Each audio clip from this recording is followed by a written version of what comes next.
Sean todos muy bienvenidos, gracias por estar aquí, es un gusto volverles a ver. En nombre de nuestro Señor Jesucristo, que les bendiga mucho. Y vamos a estar estudiando, como lo hemos estado haciendo durante los últimos 10 temas. Hoy vamos a empezar el tema número 11 y el tema vamos a verlo dentro de la serie que se llama Vida Cristiana. La pregunta que estamos haciendo, ¿estamos viviendo una vida cristiana como mito o estamos viviendo una vida cristiana como realidad? Y ahora el tema que vamos a ver es exceso de confianza, un paso hacia la cisterna. Con esto no estoy diciendo que usted no puede confiar en nadie, ¿no? ¿Ok? No se vaya a ir por la tangente. Sino le estoy diciendo que no podemos caer en un área de confort en que el exceso de confianza nos mate. Leamos la porción bíblica. Pedro, 2 de Pedro 3, versículos del 17 al 18. Así que vosotros, oh amados, sabiendo de antemano, guardaos no sea que arrastrados por el error de los inicuos, ¿cómo dice? Arrastrados por el error de los inicuos, caigáis de vuestra firmeza, antes bien creced en la gracia y el conocimiento de vuestro Señor y Salvador Jesucristo. Y quiero que usted vea el respeto con el que se le trata a Jesús. Creced en la gracia y conocimiento de nuestro Señor y Salvador Jesucristo. Mucha gente ahora habla y dice, no, es que es mi hermano, es que es mi amigo, es que es mi cuate, ¿no? No, a Dios, a Jesús, hay que darle la reverencia que se merece. Entonces, ponga mucha atención que dice, guardaos, y dice, no sea que arrastrados por el error de los inicuos, es decir, de los malvados, caigas de vuestra firmeza.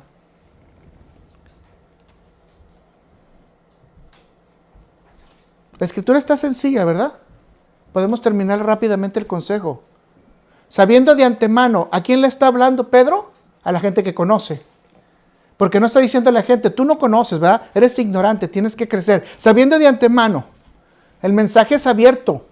Cuídate de no caer de tu firmeza. A ver, mis hermanos, ¿cuándo nos ponemos firmes? Cuando creemos que ya hemos logrado ciertas metas, cuando creemos que hemos logrado obtener ciertos logros ya en nuestra vida, cuando ya hemos llegado a ciertas medallas, a ciertos galardones que nos hemos puesto, creemos que ya estamos, ¿qué? Firmes. Ya me leí la Biblia 3 veces, completa, o sea que ya me la sé de memoria, ya me sé la Biblia, la sabes interpretar, la sabes llevar en tu vida, la estás aplicando a los demás. O sea, hay que siempre tener la duda de que no he llegado a la totalidad. Este es el primer consejo que les puedo decir. No sienta que usted ya cumplió todo. Póngase una meta más. Póngase como que le falta, como que no ha llegado. Porque cuando usted siente que ya ha llegado, ¿qué dice? Voy a descansar. Una señora me dijo, trabajé toda la semana, me lo merezco. Y luego le pregunté, ¿qué te mereces? Ir al mall y gastarme una ropa o comprarme algo bonito para mí porque trabajé toda la semana. Te lo mereces. Bueno, no sé si esté mal o esté bien, no depende de tu chequera, ¿no? Yo eso no puedo decirlo. Pero lo que sí te puedo decir es, ¿verdaderamente te mereces algo por trabajar? Bueno, la Biblia dice que el trabajo es simplemente un castigo que tenemos que hacer y que con eso estamos teniendo el derecho a que Dios nos dé el pan. O sea, no nos está diciendo que tienes el derecho a tener regalos, sino te está diciendo tienes el derecho a tener tu pan. ¡Wow! ¡Qué diferente interpretación!, ¿no? Bueno, pero así es la cosa. Tenemos entonces, dice Pedro, que crecer ¿en qué? En la gracia de Dios. Ahora quiero que usted se ponga a pensar que un creyente le empieza a responder Dios. Le empieza a hacer milagros, le empieza a dar buen trabajo, buenas riquezas, o sea, le empieza a dar todo. ¿Cómo creen que se empieza a sentir ese creyente? Bueno, yo he conocido a varios así, que llegan y dicen, es que Dios me está respondiendo en todo, quiere decir que estoy bien con Dios y estoy sobrebendecido. Y como estoy sobrebendecido porque mi papi Dios, y ahí estamos ya con las confianzas, no es tu papi, es un nombre solemne que hay que respetar. O sea, es Dios, hay que respetarlo como es. Y empiezas con ese tipo de cosas como que ya estás al nivel de Él. Y cuidado con eso, porque ¿sabes qué? Aquí el consejo que Pedro nos está diciendo es, alrededor de ti hay muchos malvados. Alrededor de ti hay muchos que están girando para ver cómo hacerte caer.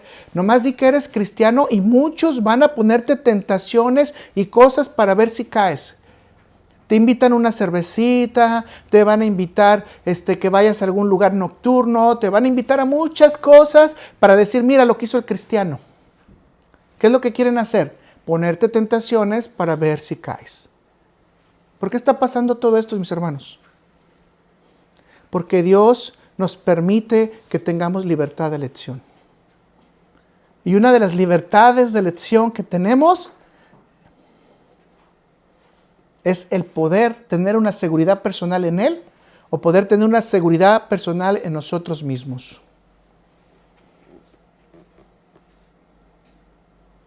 Le voy a decir así entonces. La libertad y el exceso de confianza te puede hacer caer. Te lo voy a repetir nuevamente. La libertad y el exceso de confianza te pueden hacer caer. En 1 Corintios 10, versículo 12, Pablo les dice así a los corintios, así que el que piensa estar firme, dice, mire que no caiga. Ya tenemos dos respuestas completas, ¿verdad? Dos posturas bíblicas que nos están diciendo, cuidado cuando te sientas firme. Cuidado cuando sientas que no va a pasar nada. Yo en lo personal, cuando estaba estudiando este tema, digo, ¿qué puede tener de firmeza este ser humano que tiene, disculpen la expresión que voy a hacer, patas de barro? Cualquier cosa la va a romper. Cualquier cosa te las va a quebrar. Tenemos piernas de barro, pies de barro. Es fácil que cualquier machete te las quebre. Así que tenemos que estar bien afianzados de no caminar hacia el pecado, de no caminar hacia la tentación, de no creernos que estamos lo suficientemente fuertes para poder atravesar la línea del pecado. Y decir, oh, yo me meto a ese bar porque voy a evangelizar. Pero cuidado que no vayas a salir borracho, ¿verdad? Porque entonces los que te evangelizaron fueron esos, no tú. Ellos te evangelizaron, te convencieron. Y es muy fácil que la gente del mundo te convenza en cuanto a que hay veces que tú también tienes la necesidad de ciertas cosas y dices, pues ¿qué tiene de malo? Así que en lo personal, estos pies de barro pueden ser rotos fácilmente. ¿Cuál es la única firmeza que puedo tener? Aquí nos está diciendo Pedro, la firmeza única que puedes tener se llama Jesucristo. La gracia de Dios, que Dios te ayude para que tú no salgas de ahí. Nuestra promesa entonces está en ¿dónde? En el poder de Dios. Y a través del poder de Dios, nuestros errores disminuyen. Nuestros temores disminuyen. Pero eso no quiere decir que Dios va a aparecer con nosotros diciéndote, no hagas esto, no hagas lo otro. Sino que tienes un Espíritu Santo de Dios que te va a decir, este es el límite, no lo pases. ¿Ha visto usted un letrero de advertencia que dice, de aquí para acá empieza el barranco? ¿Y qué dice? Yo tengo carro volador. Y entre más rápido le dé, nomás eso es un poquito, voy a pasar como en las películas de Hollywood, de esta barranca a la otra, me voy a 90 por hora y sí lo paso. Esa es una sobreconfianza en ti. El carro no está diseñado para que tú vueles. Y aunque le pongas 200 por hora, probablemente caigas más al vacío y más rápido. ¿Se está entendiendo? Cuídate en las firmezas que tengas.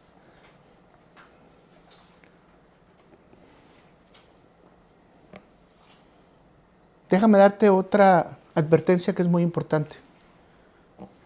Muy importante.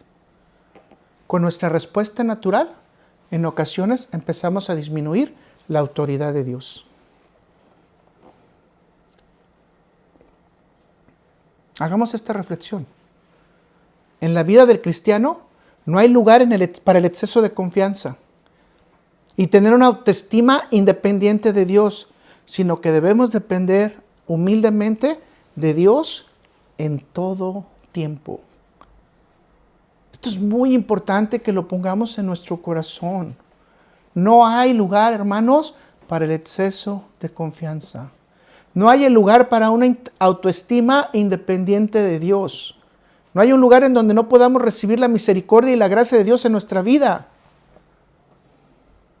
Debemos de depender humildemente de Dios todo el tiempo. Proverbios 28, 26 dice, el que confía en su propio corazón, ¿cómo dice?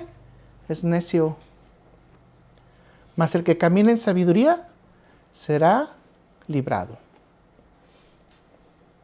Permítame dar entonces 5 puntos grandes. Esto excede más de lo que nosotros podemos hacer, pero a veces pueden ser hasta 10 puntos que nos pueden dar ejemplos. Le voy a tratar el personaje bíblico, la situación, le voy a dar una síntesis de eso y automáticamente le voy a dar en dónde la persona cayó y básicamente que nos explique cómo nosotros podemos mantenernos de no caer en ese problema. Todos los personajes bíblicos, a excepción de Jesucristo, tienen errores. A mí no me venga con que José fue perfecto como Cristo porque no es cierto. ¿De acuerdo? Permítame darle entonces 5 puntos. A medida que usted va viendo que voy con los puntos, así se va a ir librando de mí. Ya sabe, vamos acercándonos más rápido de librarnos de Luis, ¿ok? Entonces se va a sentir más feliz y más contento, ¿de acuerdo? Entonces vamos a empezar con estos puntos para no exceder nuestra confianza. Ese es el punto, aprender a no exceder nuestra confianza. Estar, como lo dice Jesucristo, revisando todo el ambiente, viendo todo el ambiente y espiritualmente conectándonos con Dios en paciencia para esperar las respuestas, ¿de acuerdo?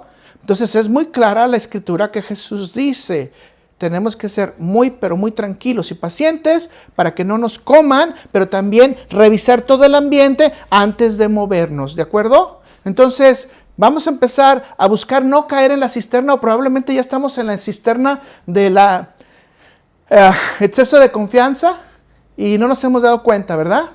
Primer punto que vamos a tomar, el ser enviado por una autoridad te lleva a tener un exceso de confianza. Punto número 1, y de aquí ya cuéntele, ya sabe que cuando lleguemos al 5 terminamos.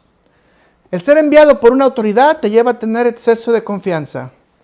Regularmente la confianza no te hace tomar precauciones o pensar en algo que puede salir diferente a lo que tú estás esperando, a lo que tú has planeado, a lo que tú crees que eres enviado.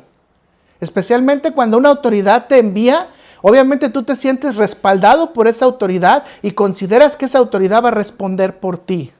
El personaje bíblico que vamos a ver en este punto se llama José. ¿Hijo de quién?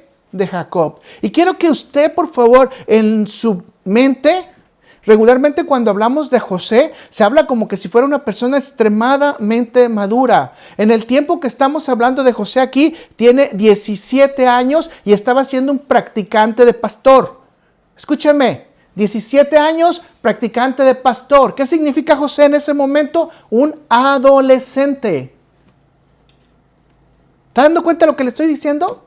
Porque a partir de ahí empezamos a hacer cargos y descargos a los hermanos, pero no estamos pensando en la edad biológica de José. José no tiene una madurez. ¿Cómo actúa un adolescente? Siempre en sobreconfianza, en exceso de confianza siempre. Cree que todo lo que hace, piensa y dice es correcto. Ese es el ejemplo más claro de una sobreconfianza, de un exceso de confianza. Un adolescente. Todo le va a salir bien. En todo tiene la razón.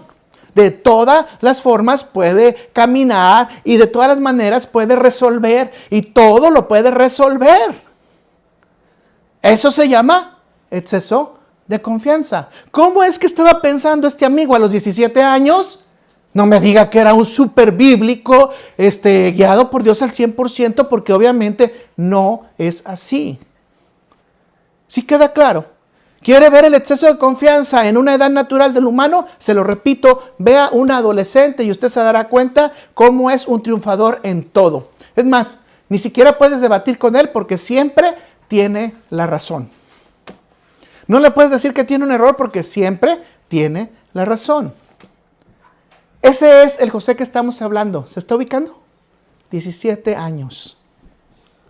Se convirtió obviamente en el informante de Jacob. Escuche, la vamos a decir claramente en términos de español. Se convirtió en el chismoso, pero solamente traía chismes especiales. ¿De quién traía los chismes especiales? De Dan, Nectalí, Gad y Aser. De Bilha y de Silpa. Es decir, nunca traía chismes elegantes de sus hermanos que venían de la madre Lea. traía nada más de los otros hermanos. ¿Cómo creen que estos hermanos se sentían cuando decían, este viene y trae solamente la mala fama? Porque la Biblia no dice que traía también la buena fama, ¿verdad? La pregunta es, ¿su padre le pedía realmente que él trajera esa información? Bueno, muchos podemos debatir y decir que sí, porque después lo manda a ver cómo andan los demás hermanos. Pero la pregunta es, ¿por qué no más de 4 y no de los otros? ¿Qué serían? ¿9? Sí, perdón, 5 más. Porque él sería el 10º, ¿no? No, estoy haciendo la cuenta mal, sería 6 más. Porque también Benjamín contaba, pero Benjamín estaba chiquito, ¿verdad? ¿Queda claro aquí? ¿Fue el hijo preferido de quién? De Jacob.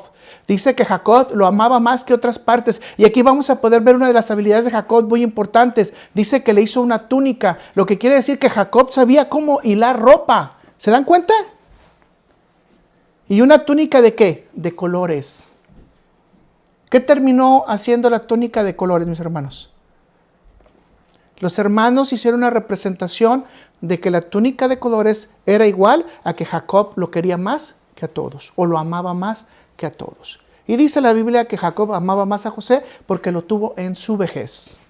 Bueno, estamos hablando del perfil obviamente de José, ¿verdad? Pero hubo un detalle interesantísimo. José tuvo sueños.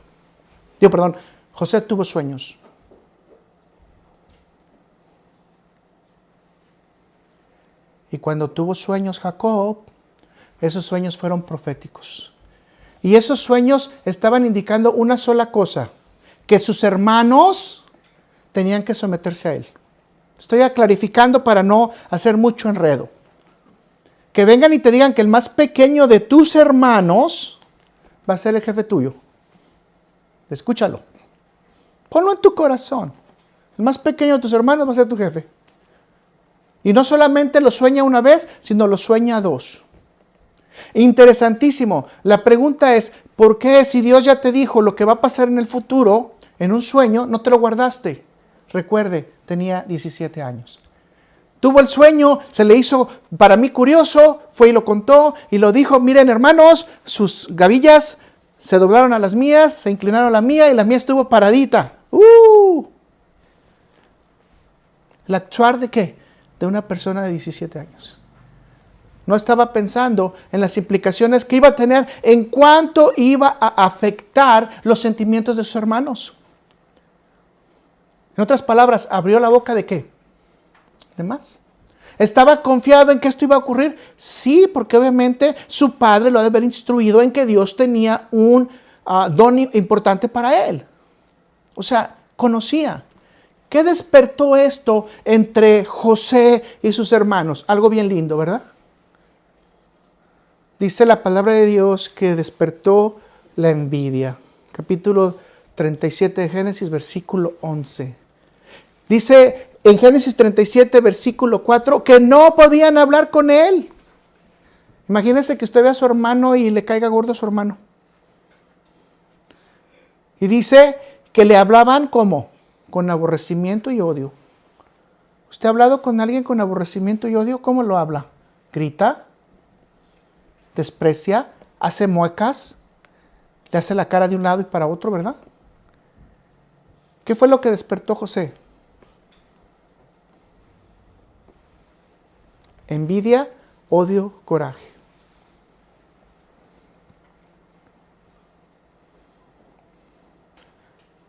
Le pregunto, ¿cómo se sentiría usted si le dicen tú vas a ser el rey de reyes? Y vas a gobernar sobre tus hermanos. Y no solamente eso, tienes el apoyo de tu padre, que es el jerarca mayor. ¿Cómo te sentirías a los 17 años, con carro nuevo, es decir, con capita nueva? ¿Cómo te sentirías? ¿Estamos hablando de actos de humildad grandísimos aquí? No, yo por eso pienso, y esto es personal, que Dios trabajó con la humildad de José. Ese es mi punto de vista muy personal, ¿ok? No está en la Biblia. Ni me ponga de que eso no está en la Biblia. No, no está en la Biblia.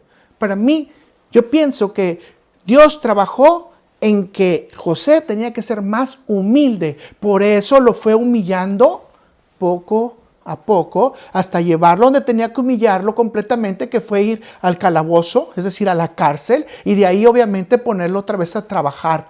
¿Para qué? Para que dependiera al 100% de Dios. Y esto tenemos que aprenderlo muy claro nosotros, porque muchas veces Dios en su, vamos a decir, gracia y misericordia dice, te tengo que trabajar esta parte para que me sirvas correctamente. Para que yo te pueda usar como necesito usarte. Imagínense dónde estaba José. José estaba en el tope mayor de la familia de Jacob, patriarca, elegido por Dios.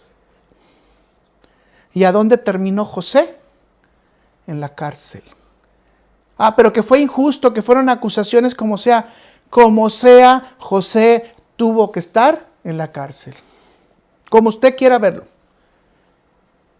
¿Mayor humillación puedes tener? Quizás más todavía, pero este es muy grande para alguien que era el niño consentido de papá. Pero quien lo quería consentir no era el papá físico, ¿no? El que lo quería consentir era el papá celestial. Y por eso el papá celestial empezó a trabajar en él. Dice que entonces un día Jacob le dijo al joven, por favor ve y tráeme informes acerca de tu hermano. Y le dijo que fuera. Y entonces él fue a Dotán y en Dotán no encontró a nadie. Y entonces le dijeron, fue a buscarlos y una persona le dijo que no se encontraban ahí, sino que estaban en Dotán. Se considera que esa persona fue un ángel. Y vaya conmigo entonces a Génesis 37 para ver qué dijeron los hermanos cuando lo vieron. Estaban bien alegres los hermanos, ¿verdad? Tremendamente contentos los hermanos de ver a José que venía acercándose y sabiendo que iba a ser el informante de papá. ¿Cómo ven? Génesis 37, versículo del 18 al 24. Cuando ellos lo vieron de lejos, dígase los hermanos, antes de que llegara cerca de ellos, conspiraron contra él para matarle. Y dijeron el uno al otro, he aquí viene el soñador. Nota. Y dijeron uno a otro, he aquí viene el soñador. Ahora pues venid y matémosles y echémosles a una cisterna y diremos, alguna mala bestia lo devoró y veremos qué serán. Y veremos qué será de sus sueños. ¿Qué estaban queriendo hacer los hermanos, mis hermanos? Fíjense cómo no estaban en contra en sí de la parte física del hermano. ¿En qué estaban en contra realmente? Del mensaje profético que tenía José. Y eso tenemos que tener mucho cuidado nosotros, de no causar envidia, coraje a otros. Hay veces que es mejor mantener tu boca callada, especialmente si empiezas un proyecto. Quédate callado, no digas nada. No despiertes la envidia. ¿Sí está claro eso?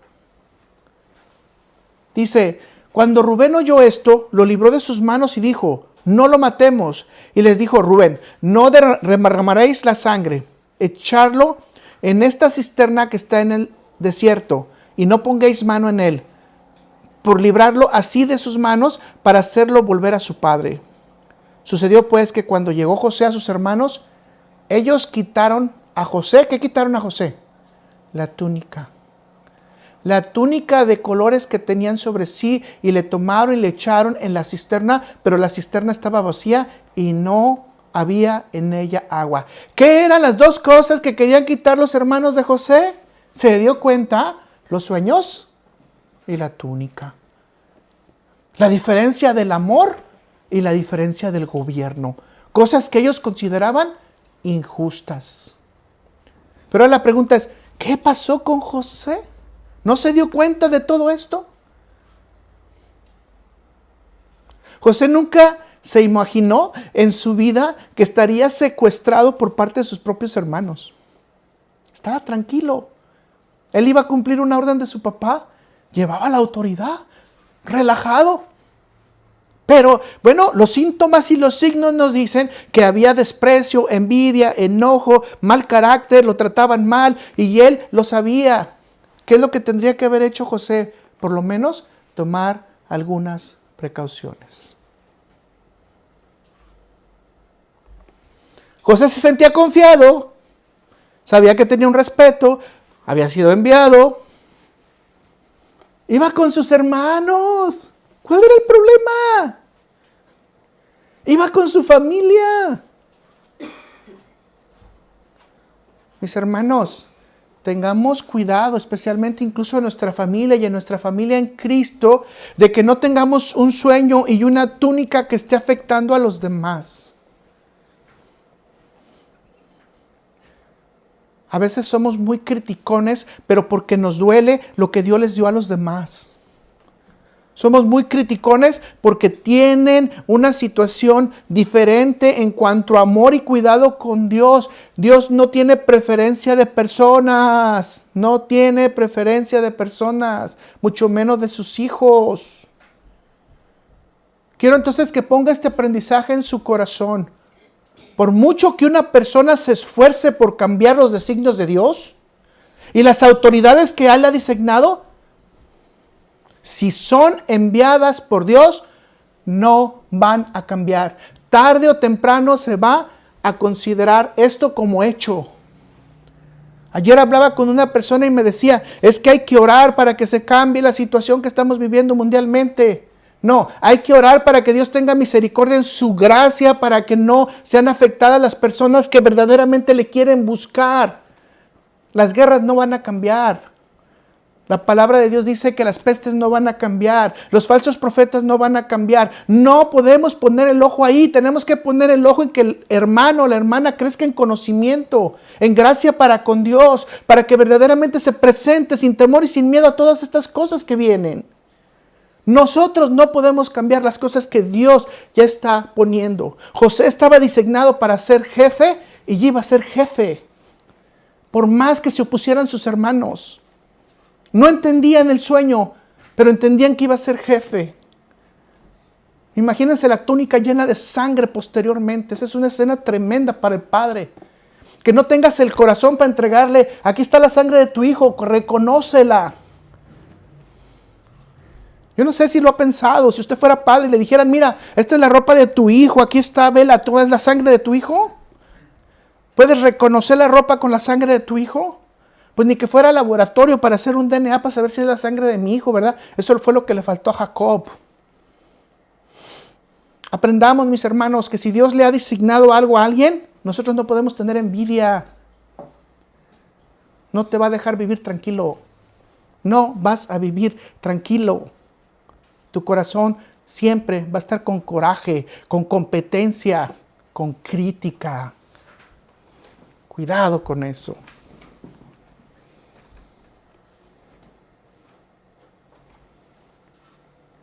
¿Qué fue lo que pasó con José? Dice que lo pusieron en la cisterna. ¿Y qué puedes hacer cuando ya estás puesto en la cisterna? No puedes hacer nada. No puedes salir por ti solo. Necesitas ayuda. Mis hermanos, alrededor de nosotros hay muchos que quieren ponernos en la cisterna. Que nos quieren hacer caer de nuestra confianza. ¿Está escuchando? Que quieren hacernos caer de nuestra confianza en Dios para que ellos puedan decir, tu Dios no funciona, tu Dios no sirve. ¿Dónde está tu Dios? Dios te ha dejado. O sea, no tienes respuesta de Dios. O sea, te quieren hacer caer en la cisterna. Si Dios nos ha bendecido con dones, nos ha bendecido con vida espiritual, mis hermanos, atentos. Dios es quien nos va a guiar a los campos seguros. Solamente tenemos que buscar su camino. 2. El exceso de confianza te puede llevar a experimentar cosas nuevas. Exceso de confianza te puede llevar a experimentar cosas nuevas. El personaje bíblico que vamos a tomar como ejemplo es Noé. Y me voy a centrar ya cuando llegó el arca. Ya encalló, ya salieron todos, ya empezó la producción, ya hay nietos, ¿ok? Entonces quiere decir que estamos hablando por lo menos de unos 40, 50 años quizás después, ¿verdad? Literalmente, ¿usted sabe quién es el primer borracho en la Biblia? Noé. La palabra embriaguez en la Biblia literalmente solamente se escucha 7 veces y de esas varias veces no se aplica a personas realmente, sino embriaguez espiritual. Pero la pregunta es, ¿Noé sabía cuál era el problema de tomar mucho vino? Bueno, aquí podemos otorgarle el derecho a la duda. Probablemente Noé no sabía qué pasaba si tomaba mucho vino. ¿Por qué? Porque el vino es citado también con que ya existía, ¿verdad? O sea, es citado que existía, pero nunca se había citado que se había tomado mucho. Entonces quizás Noé se sintió confiado en dar un paso de experimentar algo nuevo, probablemente. No sabemos. ¿Y qué fue lo que hizo Noé? Se puso borracho.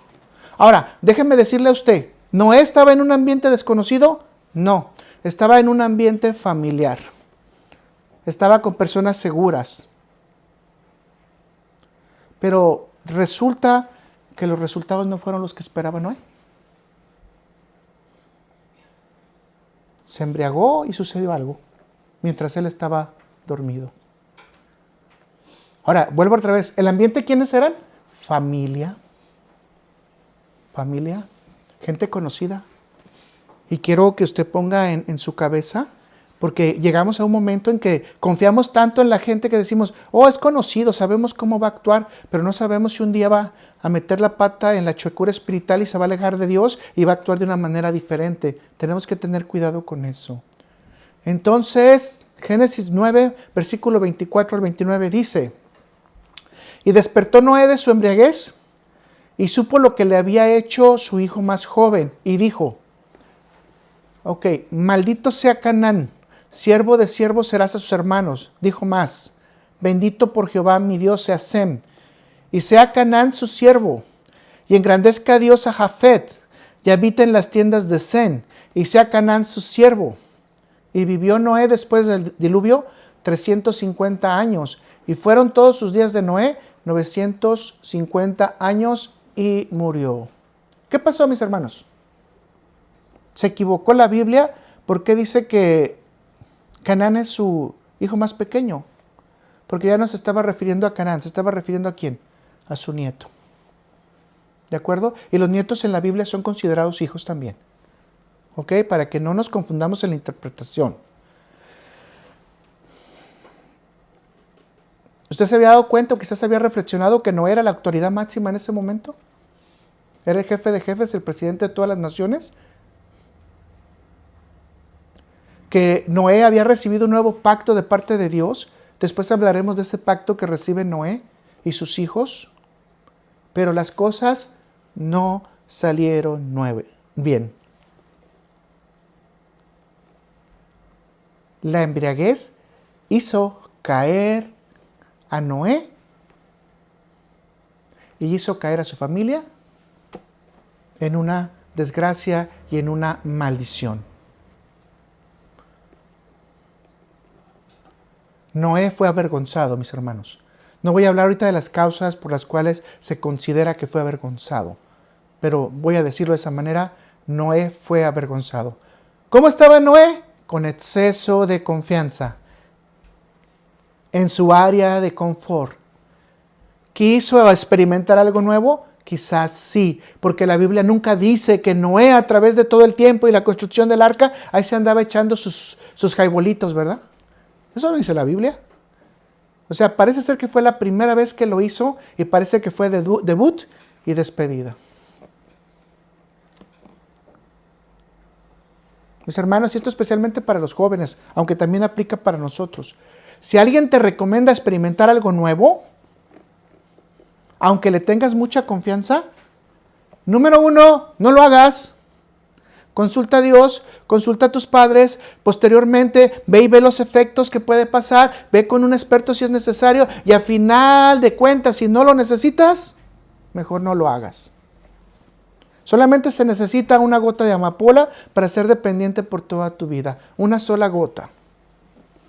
No necesitas mucho, ¿ok? Entonces, póngase a pensar en esto. En lugares en los que puedes pensar que estás seguro, que hay gente que a tu edad, a mi edad, tienen ciertos intereses sobre ti. Y hay gente que quiere avergonzarte. Entonces va a usar todos los recursos para avergonzarte. Conozco de muchos casos, porque he tenido en las consultas de muchachitas que las han embriagado para que tengan problemas sexuales después. Que les han puesto droga y pasa lo mismo. O sea, tenemos que tener cuidado. Hay gente que te hace decir, mira, vamos a hacer un buen negocio y en este negocio va a salirnos muy bien. ¿Nunca has estado en este negocio? ¿Sí se han dado cuenta de eso? ¿No sabías de este negocio? Te lo presento. Y mira, con este negocio vas a ganar mucho dinero, pero detrás hay un fraude. Pero tú, como confías en la persona, no piensas, no ejecutas, ¿y qué haces? Firmamos los papeles. Escucha estas expresiones, y estas expresiones le van a decir que usted está en exceso de confianza. No pasa nada si lo hago una vez. ¿Ya está en exceso de confianza? Si no pruebo, ¿cómo voy a saber si me gusta? Pero va en contra de la ley de Dios, va en contra de la ley del hombre, va en contra de todo. Mejor no pruebes. Nadie prueba veneno de rata, ¿verdad? Para saber si le gusta. ¿O sí? Bueno, no sé, pregunto, ¿no? Igual es el pecado, porque el pecado es igual. Es un veneno para el alma, pero no lo vemos así. Es un veneno para tu alma. ¿Probarías cosas que van a envenenar tu alma? Ah, no, pero como tenemos el exceso de confianza, yo puedo controlar esa tentación. Yo puedo ver películas de este nivel, no hay ningún problema. Son para adulto, clasificación, no importa, yo puedo verlas, tengo control mental. Exceso de confianza. Pero voy a experimentar cosas nuevas.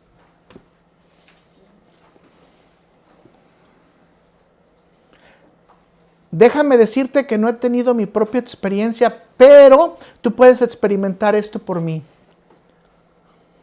Exceso de confianza. Cuidado. Estás en exceso de confianza.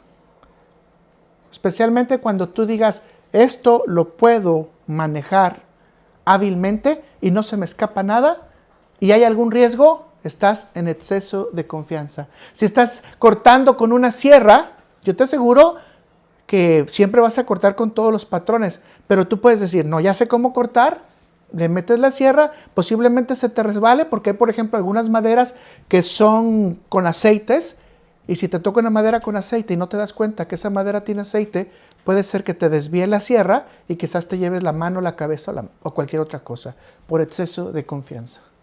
Pero quiero experimentar algo nuevo. Es que esta persona barrió y trapeó así. Se ve una onda. Déjame tratar. Pero resulta que era piso de cerámica y acá es vinil. Y resulta que con el químico, el vinil se acabó. Experimenté cosas nuevas, pero eché a perder el vinil. Y le pudiera dar más ejemplos. Cuidado cuando ya estés en exceso de confianza. Busca a Dios en oración. Cuando ya te sientas así, busca a Dios en oración. Y aunque no te responda rápidamente, sé manso como la paloma. Espera la respuesta. Busca gente temerosa de Dios, sabia, que te dé un buen consejo, que no te apresure a tomar una decisión. Consejo para todos. Nunca tomes una decisión apresurada o bajo tensión. 3. La seguridad personal puede llevarte al exceso de confianza. La seguridad personal puede llevarte al exceso de confianza. Personaje bíblico que vamos a ver, Pedro. Y leamos directamente Mateo 26, versículo 30 al 35. Y cuando hubieron contado el himno, voy a repetir otra vez. Y cuando hubieron cantado el himno, salieron al monte de los olivos. Entonces Jesús le dijo, todos vosotros os escandalizaréis de mí esta noche, porque escrito está, subraye, porque escrito está, heriré al pastor y las ovejas del rebaño serán dispersas. Pero después que haya resucitado, iré delante de vosotros a Galilea. Vea la promesa que está haciendo Jesús. Respondiendo Pedro le dijo, aunque todos se escandalicen de ti, yo nunca me escandalizaré. Jesús le dijo, de cierto te digo que esta noche, antes que el gallo cante, me negarás 3 veces. Pedro le dijo, aunque me sea necesario morir contigo, no te negaré. Y todos los discípulos, y esta parte no sé por qué se la brincan, dijeron lo mismo. O sea, vamos a decirlo claramente, se pone como al campeón de la negación de Cristo a Pedro, pero aquí dice la Biblia que todos negaron a Jesús. A veces cuando cortamos la Biblia y la hacemos chueca, a veces no entendemos todo el contexto. No solamente fue el Pedro, sino también fueron todos los discípulos negando a Jesús. Ahora, yo quiero que se sorprenda con la seguridad que tiene Pedro.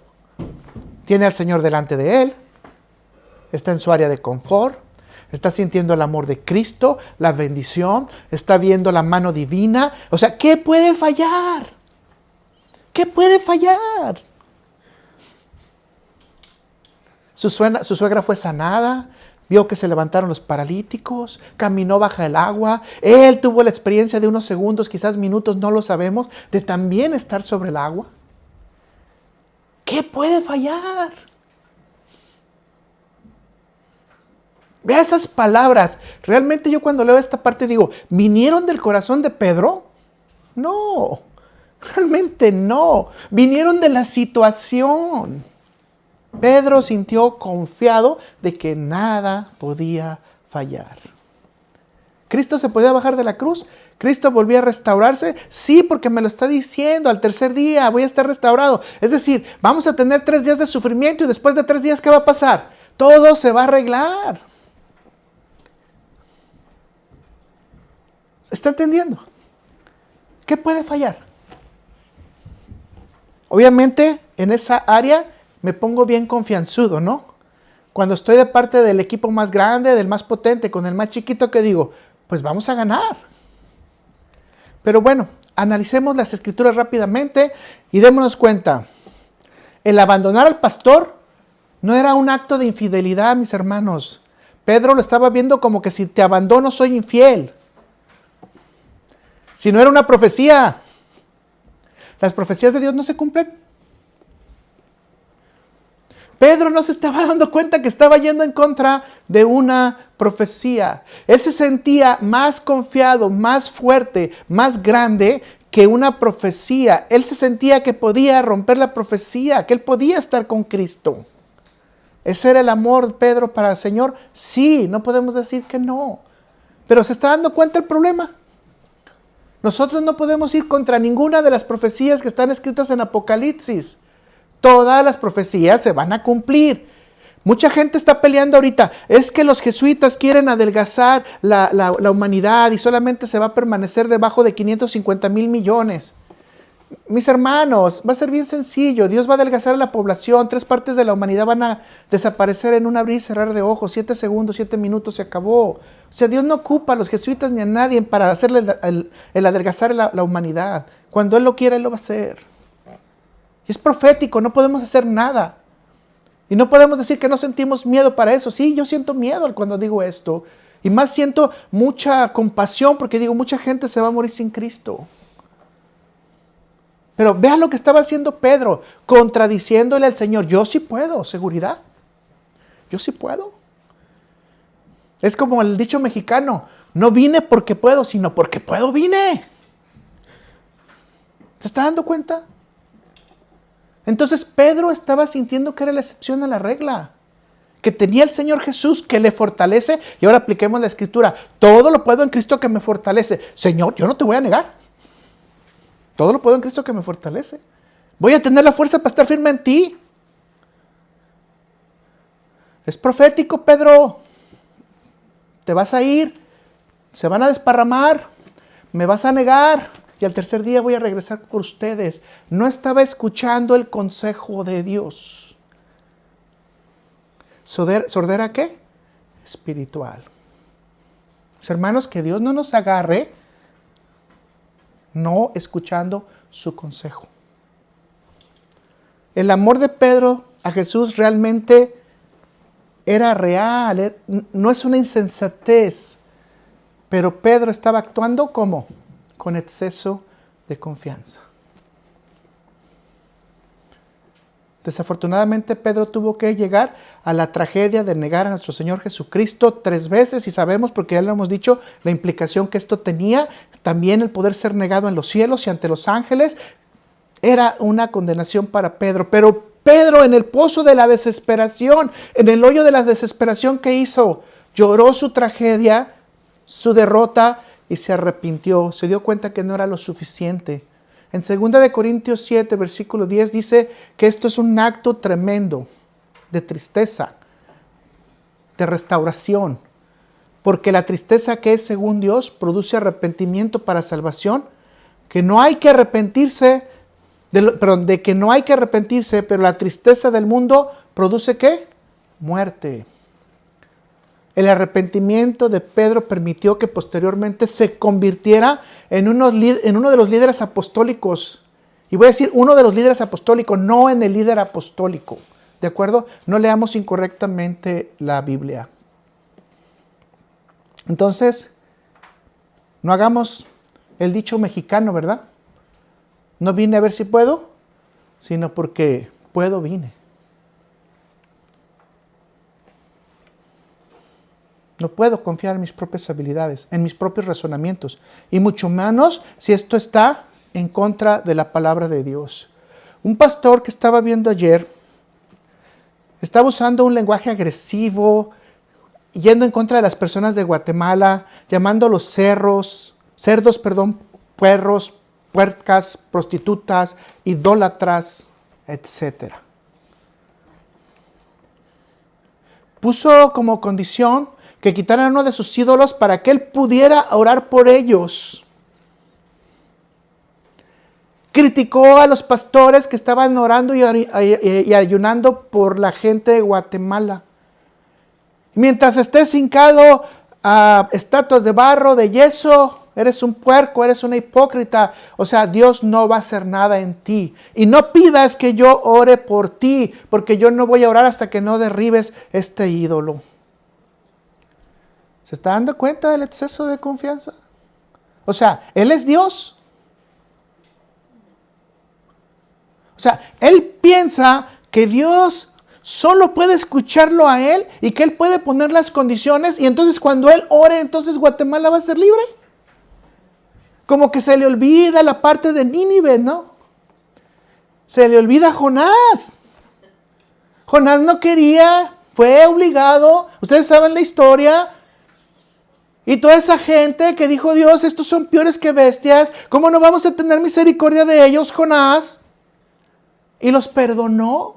Oh, pastor, te equivocas, estás en exceso de confianza.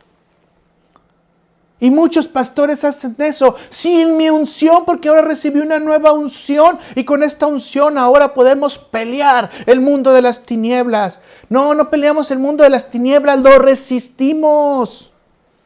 No peleamos el mundo de las tinieblas. Jesús ya lo venció. Por favor, no te pongas en una sobreautoestimación pensando que a través de ti se pueden hacer las cosas. Solamente hay un camino, verdad y vida para hacer las cosas materiales y espirituales y se llama Jesucristo.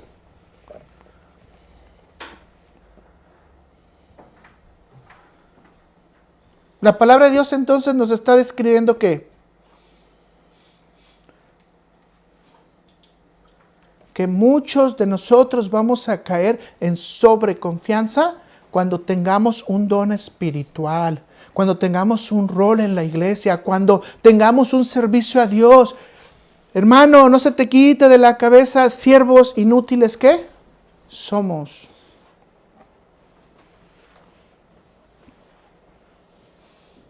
No se te olvide que cuando somos salvos, también tenemos una obligación. No se te olvide que también hay un pecado de omisión, porque todo aquel que sabiendo hacer lo bueno no lo hace, se le considera pecado. Muchos los he escuchado decir esta expresión y a mí me da mucho dolor en mi corazón. Pues yo ya soy salvo, lo siento por los que no lo son. Tremendo. Tremendo. Se te olvida que Dios te mandó a llevar la gran comisión. 4. El exceso de confianza nos lleva a estar en lugares equivocados. Como esta es una historia que todos conocen, la historia de David con Betsabé, el exceso de confianza puede predisponernos para un fracaso moral en los lugares y cuando estamos con las personas inadecuadas. En lugares inadecuados, con personas inadecuadas, nos lleva a llevar ¿a qué? A tener un exceso de confianza y un fracaso. Las dos vías más comunes para tener un fracaso cuando estamos en exceso de confianza es ser ingenuos espirituales y pensar que estamos firmes en Dios. Y yo te vuelvo a repetir, mis pies de barro, cualquier cosa las puede romper.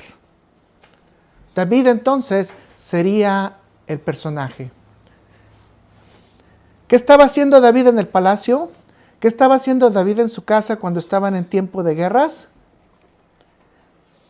Estaba confiando en que su ejército iba a ganar.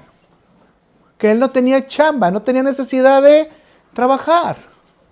No tenía necesidad de dirigir. No tenía que ser motivador. Leamos el relato bíblico en 2 Samuel 11, versículos 2 al 5, cuando David estaba paseando de manera ósea en su casa, tranquilamente, relajado, dijimos, estaba en su área ¿de qué? De confort. Y sucedió un día, al caer la tarde, que se levantó David de su lecho y se paseaba sobre el terrado de la casa real. Al caer la tarde, ¿qué estaba haciendo David? No sé si usted se había fijado en eso. David se estaba dormido cuando se levantó en la tarde. O sea, es decir, que quizás todo el día se la pasó tirado en la cama. Note, y sucedió un día, al caer la tarde, está hablando la tarde, ¿verdad? Que se levantó David de su lecho, es decir, de su cama, y se paseaba sobre el terrado de la casa real. Estamos hablando de las 6 de la tarde por lo menos, porque ese es el tiempo judío. Aproximadamente entre 3 y 6 de la tarde. O sea que se echó su buen sueño el David, ¿no? O sea, es decir, David estaba en ocio total.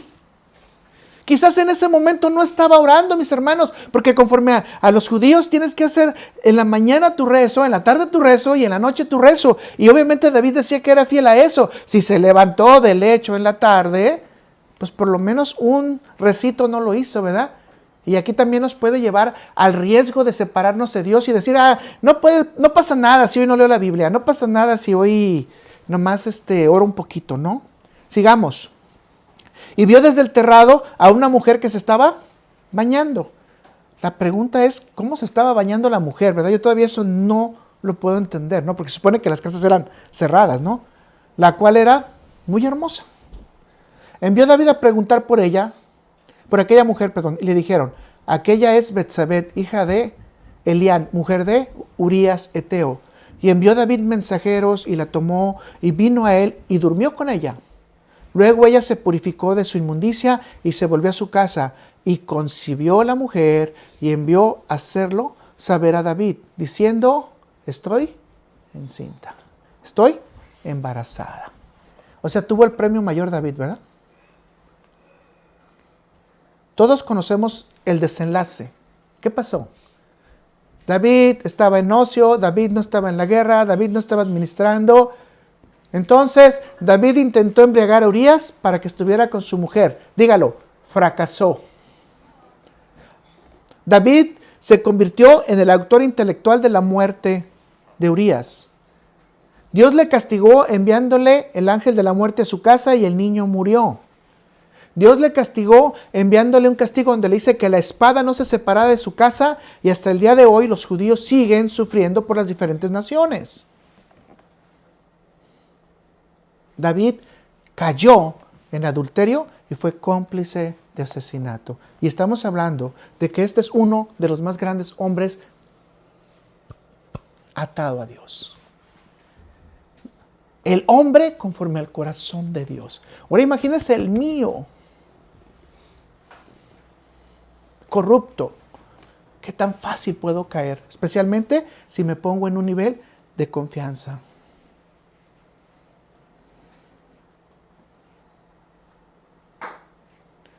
¿Qué estamos haciendo en las redes sociales? hablando con gente de otros sexos? ¿Qué estamos haciendo en las redes sociales? Chismeando. ¿Qué estamos haciendo en las redes sociales mientras tenemos que trabajar o estar en las escuelas? ¿Qué estamos haciendo? No estamos poniendo atención a nuestras actividades. Estamos teniendo exceso de confianza que todo lo puedo controlar. ¿Se dan cuenta cómo todo se le fue de las manos a David? Y esto es como el aceite en tu mano. Ponlo y trata de agarrarlo y se te va a escurrir porque no lo puedes controlar. No lo puedes controlar, mi hermano. Los electrónicos te pueden hacer cosas buenas o te pueden llevar a cosas prohibidas. La palabra de Dios dice en Proverbios 6:28, ¿andará el hombre sobre brasas sin que sus pies se quemen?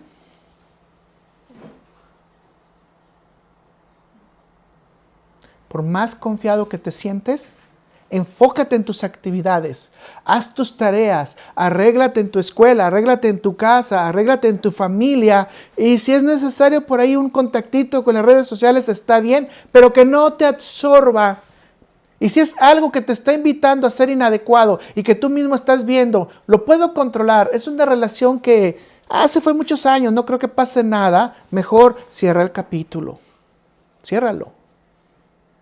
Mientras más rápido podamos conocer esta verdad dolorosa, más rápido podemos resistirnos al pecado y a la caída que podemos tener con una conversación en la internet o por un mal paso que demos en la internet. Y ustedes saben a lo que me refiero, porque muchos matrimonios han sido destruidos gracias al monstruo de la internet. Muchos jóvenes han sido destruidos gracias al monstruo de la internet. ¿Por qué? Porque el monstruo de la internet llega a llevarlos a las drogas, al vandalismo, a matar a otros jóvenes en las escuelas. Vuelvo a repetirles, no es mala la internet. El problema es el mal uso de la internet. 5, y se liberan de mí. El tener autoridad nos lleva al exceso de confianza. El tener autoridad nos lleva al exceso de confianza. Si tú quieres conocer el corazón de una persona, es fácil. Lo único que tienes que darle un poquito de autoridad. Y me voy rápido para terminar, porque ya saben la historia. No voy a decir si Saúl fue un bueno o mal rey, pero donde nos vamos a concentrar en el personaje bíblico va a ser Saúl. Pero todas las decisiones que tomaba Saúl durante su reinado fueron controversiales. ¿Y por qué fueron controversiales? Porque Saúl pensaba que siempre tenía la razón. Escuche. Una de las partes del exceso de confianza de nosotros es pensar que siempre tienes tú la razón. Y uno de los lugares que encontramos que hizo una de las decisiones más terribles está en 1 Samuel 22, del 17 al 19, y dice: Entonces dijo el rey a la gente de su guardia, que estaba alrededor de él: Volveos y matad a los sacerdotes de Jehová, porque también la mano de ellos está con David. Pues sabiendo ellos que huía, no me lo descubrieron. Pero los siervos del rey no quisieron extender sus manos para matar a los sacerdotes de Jehová. Entonces dijo el rey a Doeg, y fíjese entonces, si estos no quieren, ¿cuál fue la segunda decisión? No se paró a reflexionar, ¿verdad? No se paró a reflexionar. ¿Qué fue lo que hizo? Consigo a otro para que haga lo que yo creo que es lo correcto, mi capricho. Entonces dijo al rey a Doeg: vuelve tú y arremete contra los sacerdotes. Y se volvió Doeg el edomita y acometió a los sacerdotes y mató en aquel día 85 varones que vestían de efod y lino. ¿85 qué? Sacerdotes. ¿Cuántos mató? 85. Y Anaot, ciudad de los sacerdotes, hirió a filo de espada así a hombres como mujeres, niños hasta los de pecho, bueyes, asnos, ovejas, todo lo hirió a filo de espada. ¿Qué fue lo que pasó con Saúl? Dígalo en voz alta. Cayó. ¿Cayó su reinado? Y la decisión que tomó de matar a los ungidos de Jehová nos lleva a varias teorías para su final decisión que tomó primero por matar a los sacerdotes. Saúl estaba pensando que le quitaba la comunicación a David con Dios. Ya no va a haber quien consulte a Jehová por ti. Mato a todos, se acabó la consulta que tú puedes tener. Locura, ¿no? Estaba ejecutando un juicio por traición. Y ese juicio es justificado. Él podía matar a los sacerdotes por traición. Espérate, los sacerdotes no se guiaban por las leyes de los israelitas, porque los sacerdotes son de Dios. Cuidado. Olvidó que los sacerdotes tienen como herencia a Dios. El reinado de Saúl estaba firme, sí, hasta que empezó a tomar decisiones locas. En su confianza como rey le dieron la autoridad y dijo, esto es lo correcto. Voy a hacer sacrificios, no voy a matar a los borreguitos, o sea, voy a matar a los sacerdotes, voy a seguir a David, etcétera, etcétera. Ahora quiero que usted reflexione. David nunca quiso tocar al ungido de Jehová. Él mató a 85 ungidos. ¿Sí? Porque cada sacerdote es ungido antes del servicio. Ungidos de Jehová. Y no nos vamos a permitir tocar al ungido de Jehová. Bueno, él mandó a matar a 85. Le pregunto, para el final de sus días, ¿Saúl tenía la posibilidad de consultar a algún sacerdote? Probablemente habría muchos sacerdotes, pero la vergüenza quizás no le permitió. O quizás le tenían tanto miedo a los sacerdotes que se alejaban de él. Por lo tanto, eso se convirtió en contra de él. ¿Y qué tuvo que hacer Saúl al final de cuentas? Decidió ir a una adivina de Enor. Lo mismo que él había prohibido, ahora tiene que consultarlo. Siga aprendiendo de aquí, porque es muy importante. Todo lo que hacemos va a tener una repercusión. Y a veces pareciera que son cosas que nos están ayudando para abrirnos caminos. No, nos están ayudando para cerrarnos caminos. El exceso de confianza entonces en el cristianismo es el resultado de un mal manejo de la libertad espiritual de Dios, que Dios nos da a nosotros, y del abuso de la autoridad que tenemos nosotros en esta tierra. En esta tierra nosotros tenemos mucho el síndrome de Saúl. Nos dan dones espirituales y sabemos que esos dones son para edificación de la iglesia y vamos en contra ¿de quién? De la autoridad. Es más, usted puede ver en la internet gente que dice el profeta, o sea, ya no es el hermano, es el profeta. Mostrando sus credenciales, el que hace milagros, mostrando sus credenciales, el que habla en lenguas, el que interpreta lenguas, mostrando las credenciales. Y la pregunta es, ¿quién da esos dones? Dios. ¿Y quién los quita? Dios. ¿Y quién los hace prosperar? Dios. Entonces, ¿por qué confías tú en el don y ya no en Dios? Posiblemente esto significa que Dios te va a dejar que actúes, que tengas la seguridad de que estés caminando tú mismo, pero te está faltando tu humildad y tu temor a Dios. Quizás esta sea una de las razones por las que Jesucristo dice en Mateo 7, versículo 21 al 23, no todo el que me dice, Señor, Señor, entrará en el reino de los cielos, sino el que hace la voluntad de mi Padre, porque está en los cielos. Muchos me dirán en aquel día, Señor, Señor, no profetizamos en tu nombre, y en tu nombre echamos fuera demonios, y en tu nombre hicimos muchos milagros. Y entonces le declaré, nunca los conocí, apartados de mí, hacedores de maldad. Muchos de nosotros seremos como Saúl.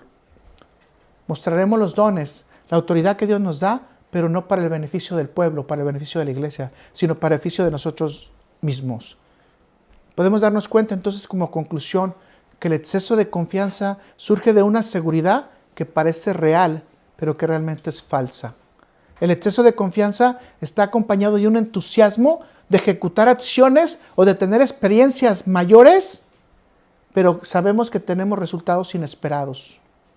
La influencia del medio ambiente puede motivarnos a que nosotros hablemos, afirmemos, prometamos, pero realmente nos estamos metiendo en problemas.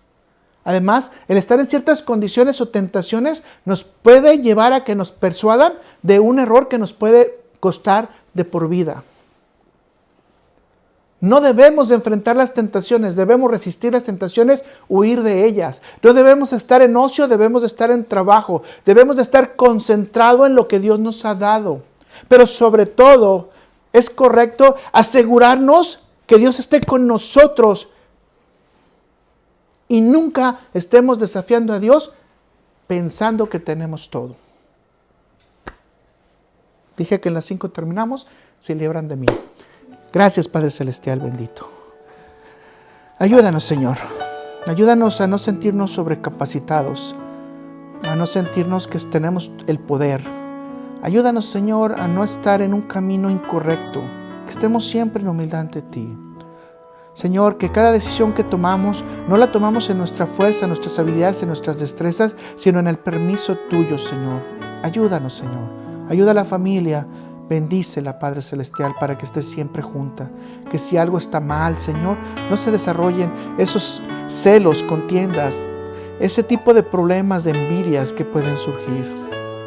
Ayúdanos, Señor, que si en algo tú nos das liderazgo, no estemos ociosos, Padre Celestial. Que nuestra mente, nuestro espíritu esté puesto en ti y en las actividades que nos estás encargando, Señor. Ayúdanos, Señor, también a no caer en tentaciones, que si tenemos algo de poder, Señor, que el poder sea para ti, toda la honra y toda la gloria, que nosotros no tengamos nada de la gloria que tienes tú. Ayuda a los más pequeños a que aprendan a tomar decisiones, Padre Celestial. Ayúdalos a abrir su cabecita para que tengan la oportunidad de hablar con la gente sabia, no con gente de su edad que también están creciendo como ellos, Señor. Ayúdanos a no tener impulsos, Señor, que sean en contra de tu voluntad. Gracias, Padre Celestial. Ayúdanos a tener todas nuestras actividades bajo control, pero que siempre estén bajo tu honra y sobre tu gloria, Señor. Y si en algo nosotros tenemos que enfrentar una prueba, Señor, que seamos llevados por tu mano, Señor. Amén, amén y amén.